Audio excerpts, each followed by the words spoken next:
Purpose of the headphone. Stupid, mate. What was that? I had fucking lemon in my mouth. I got so much fucking lemon in my mouth. Anyway, I can feel you're on a vibe, mate. Let's ride this vibe. What else really grinds your gears? Let's get into it. Mate, I just don't want to sound like I'm Mr. Negative. No, mate, you go. This is the whole point of this, is so you don't have to pay for therapy. So you can grind each gear and you let it out, mate. What else? Right. What else you got? Serenity now. Well, you're on the precipice of a mental breakdown. Yeah.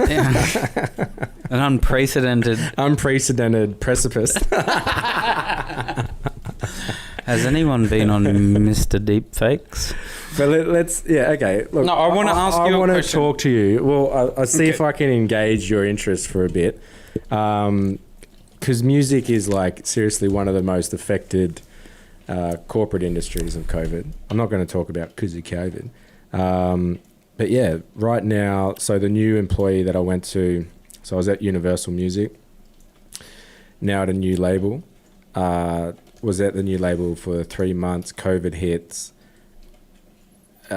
almost 80% of revenue for this label that I'm at now was directly affected by COVID, by shutting down in the entertainment. That's insane, man. So not just like revenue that's affected. It's I think we laid off 14 people within that first 2 weeks. Got like indefinitely. Got an email done. 14 people, mate, that had been, majority of them working for 4 years, within the span of less than 2 weeks, now get told you're stood down. Like, it's a big and nice emotional email, but it's just stood down, not paid, just like that. Yeah, I know. Just like that. Would I be wrong in saying that potentially I think that the music industry and maybe even beyond that, the sort of large scale arena concert style music, you know, all the onsets, the sound guys, would be the most affected, like, out of COVID? Yeah, potentially, man. Like, just say you got a Taylor Swift concert, right, and you run Frontier touring, or you know, they've got to promote. This artist is not going to be able to play till what, 2020 fucking whatever. No, look, I think it's all a bit hyped up. Like, we've signed our first, like, we've booked our first gig now for New Year's Day. Okay, so what does that look like? So that's like 2,000 to 5,000 people. That's officially booked in. You know, so you're telling me they're going to have 5,000 people? Yeah. Where? Thornbury in Melbourne. Shit, eh? Yeah, mate. Gonna spread like wildfire. What will? Damn COVID. COVID. Mate, we had 20,000 protests in Hyde Park, just down the road here. Not one case has come out of that. Fucking hell. Isn't that the biggest indicator? Wow. Don't you think? Mate. With 20,000 people not social distancing around each other for longer than half an hour and not one confirmed COVID case out of that. Now, most people go, well, it's because Australia did such a good job in the, you know... Bullshit. So... Yeah, that's another... Australia patting itself on the back for no reason at all. Yeah, exactly right. But that's really interesting, isn't it? It's because I remember thinking that, like, the music industry, like, was already... You know, it's kind of fragile in its state because of the oversupply and you know, I don't fully understand it, but... Actually, can you explain to me one thing? Spotify, right? Like, you were mentioning something to me before about, like, how, like, sort of all the... So you've got this sort of curve where you've got, like, all these artists that are really, really talented and really, really good, but then you've got, like, the upper echelon of artists that are, like, sort of getting all the money from it. So it's like you either get, like, millions and millions of dollars, or you sort of get a little bit. Is that sort of... Not really. Like, those upper echelon artists are the ones that are generating the most amount of streams. Let me rephrase the question. How do you make money off Spotify? Well, everyone makes money the same way, by being on the platform. There's, like, obviously, some of the changes happen with the premium accounts versus the free accounts. But essentially, it's like per stream, your general Joe Blow artist on not a premium account is going to generate around between 0.0018 to 0.003 of a cent per stream. Oh, okay. So what's the average stream for the average I don't know. You know what I mean? Like, okay, are you able to give me any examples of streaming figures of like just people like Australian artists? Yeah, so Tones and I's blowing up right now. Yeah. Like she's done, I think she's hit 1 billion now. So like the revenue from that came out. Like the revenue from 1 billion streams on Spotify came out, and I think it was That's quite a lot of streams though, isn't it? Unprecedented. It was. On the precipice. On the unprecedented for an Aussie. Unequivocally. Unprecedented. For Yeah, an Aussie artist. Yeah, so she hit 1 billion. So she... Not her, but, you know, the revenue from that billion hit around 4 mil. So then you split it with, you know, whatever the label splits are. There's publishing rights involved. So, sorry, was that one song or what did that... Well, it's not just one song, but, you know... it's the contract they had within that sort of... So one... album. So her... Well, you can either collect... You can have all the songs out from one artist and collect it and say they've now generated 1 billion streams. Or you can have this track as like hit 1 billion streams, and then that will get divvied up between the label and the artist. Yeah, so most likely, label takes a piece, and then you know if there's publishing rights, which is like writers on the track, they all take a piece, and then the manager obviously is around 20%. So then that takes another chunk out of it all. A&R, or was that in label? Nah, A&R is in label, so none of that gets seen from them. But by the time like an artist like Tones and I sees actual, you know, royalty or like revenue from Spotify in her account, it's going to be pretty minimal. Yeah, it's interesting, isn't it? Because we were lucky. We sort of got in a little bit of that generation where we like, you know, when a CD came out, it was like there was only a certain amount of CDs. You know, there was like The Lion King, Alanis Morissette, The Lion King, the Aladdin soundtrack. This, you know, like these what are do you mean? Is this what you bought? Maybe. Alana Morissette and The Lion King. Yeah. Were they your two first CDs? My first CD ever, and I saved, man. I saved. Yeah, what was your first CD? Yeah. It was the Lion King soundtrack. Oh, come on. And I still know every Why? track number because it's just what you... Getting back to my point, it's what you bought. It was about 3 weeks ago. No, it was... I was 2000. I was in grade 4. Okay.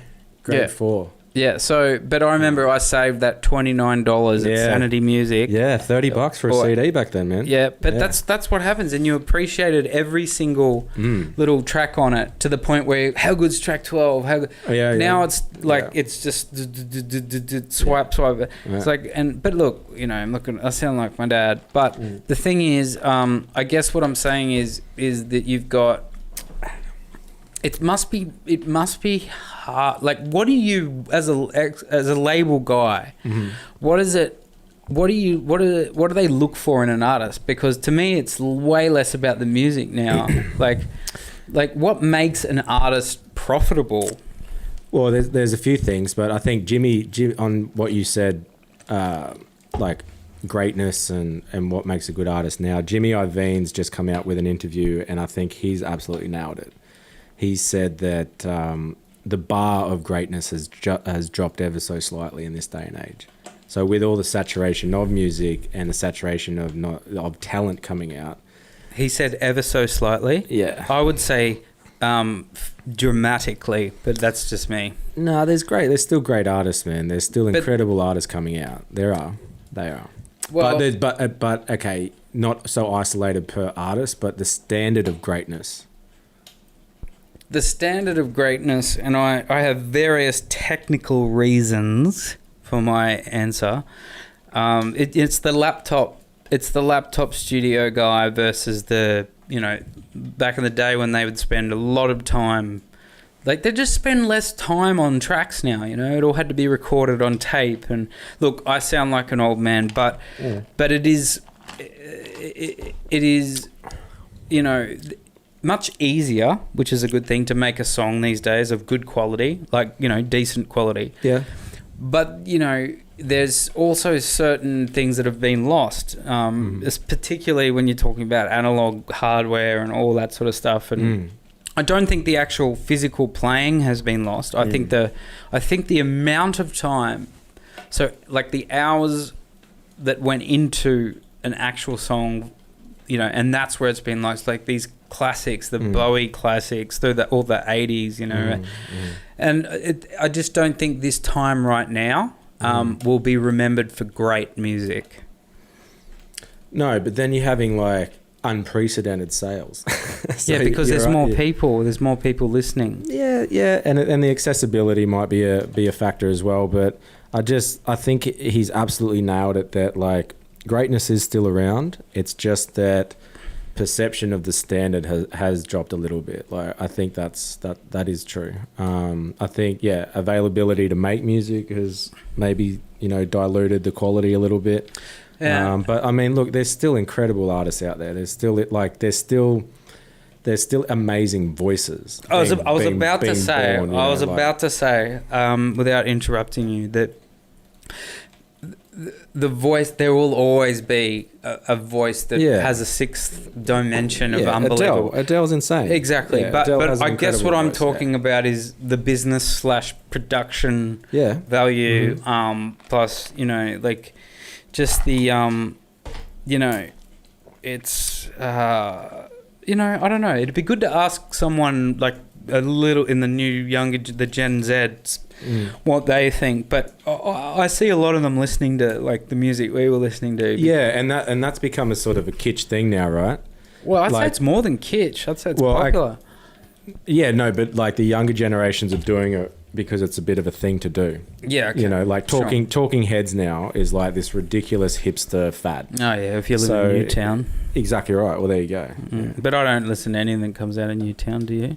What comes out? No, talking heads don't come out of Newtown. I think that's us. Yeah, that's it. Mate, that was brilliant.